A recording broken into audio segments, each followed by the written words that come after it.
Nitin Sharad Goel, Mass GSC. The question is addressed to Mr. Ashok Muthuswamy.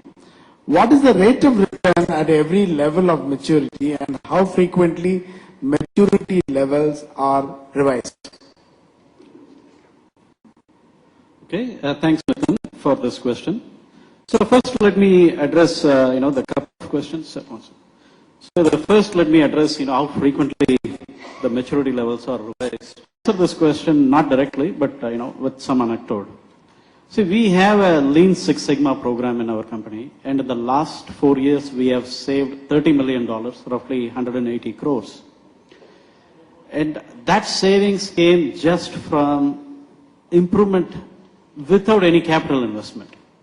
But that's not alone, that $180 million, this 180 crores or $30 million is only the tip of iceberg. But what we are actually doing is that we are injecting these techniques into the DNA of our folks so that no matter, when they do their regular work, they will use these tools, techniques, philosophies, processes, and some of those savings do not get reported also, and we are okay with that. So we are not focusing at this point on like a rate of return. But even if you want to ask rate of return, we are putting this initiative at zero cost. The whole initiative is volunteered, but very strongly volunteered, if I could say that. So the cost is zero, so we don't need to worry about rate of return. But what we are very positive is that whatever obvious return that we will see is the tip of iceberg. But the whole actual improvement will be, what you see under the water in the iceberg. So that is the bulk. And we are very aware of that, and that's what we are going after. Thank you, Ashok. See, my first boss used to say that the time taken to file the paper at the right place and the wrong place is the same. But the retrieval becomes much, much faster. So most of the time doing it right does not necessarily incur extra resources or extra input cost. Thank you. Mr. Bhatnagar from BBL AGM. This question is addressed to Ashok. How is operational excellence model is differentiated than the business excellence model? Thanks for this question. So as we discussed during our presentation, we use startup business excellence model for overall business excellence, to map our maturity and continually improve. And that model is a non-prescriptive model. Intentionally, that's how it is because, like I said earlier, it came from Baldrige criteria. But that's like a fairly generalized model that is at a certain level, certain high level intentionally. And it is also a non-prescriptive model. It doesn't tell you what to do. It just asks you, whether, where is your excellence? Where are you in the journey towards excellence? It doesn't tell you how to do that intentionally because that model is applicable to any industry, whether you do it in steel, whether you do it in chemicals, software, wherever. Whereas our operational excellence model is a prescriptive model. It asks certain questions and it prods people to see whether they are doing certain things. So it's more of a checklist, which is at a more of a ground level, but it is a tool that will help us enhance our excellence and eventually we expect our TBEM scores to go up based on the pursuit of our operational excellence model. Thank you. The next question is from Mr. Dinesh Kumar, Maersk Global Service, Chennai. What are the 13 elements of operational excellence? How do you quantify the benefits of OE? Okay. I don't know where the number 13 came from. Yeah, it was in my presentation. So, well, I'm not sure whether I can recite all the 13, but it was in my presentation and I can give you a copy. But just to give you a very high level view, the operational excellence has 3 buckets. One is improvement systems, other is improvement management, and third piece is the improvement enabler. So like in any business strategy, you need to have 3 pieces. First is you need to have strategy, then you need to have operating model.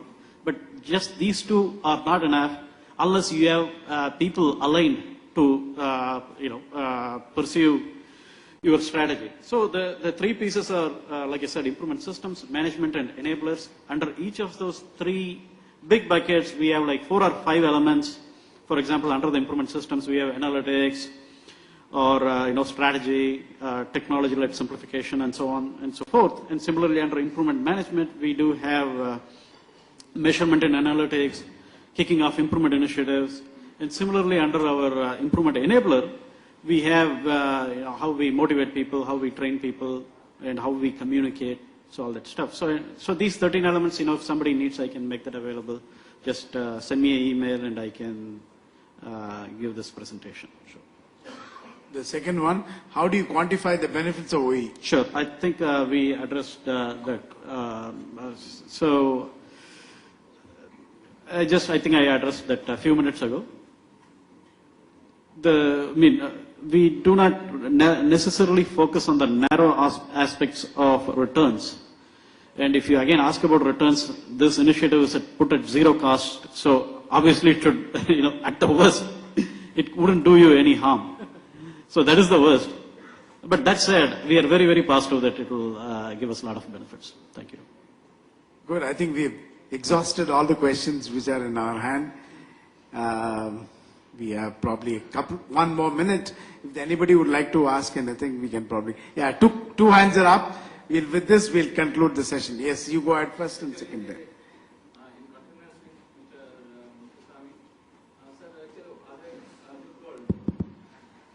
The different maturity levels of your different departments are measured by you. Then finally, how do you come out with the organizational maturity level? What is that formula? How do you do that? That is very complex, what I can understand. So for that, we have our own methodology. Each department gets a weight based on, their value add. And similarly, each plant also gets a weight based on its revenue. So that's how, we have we developed our own formula. I'm not sure whether that will work in other organizations, but it should be somewhat customized. It's not simply averaging out. It's not necessarily averaging out. It cannot be.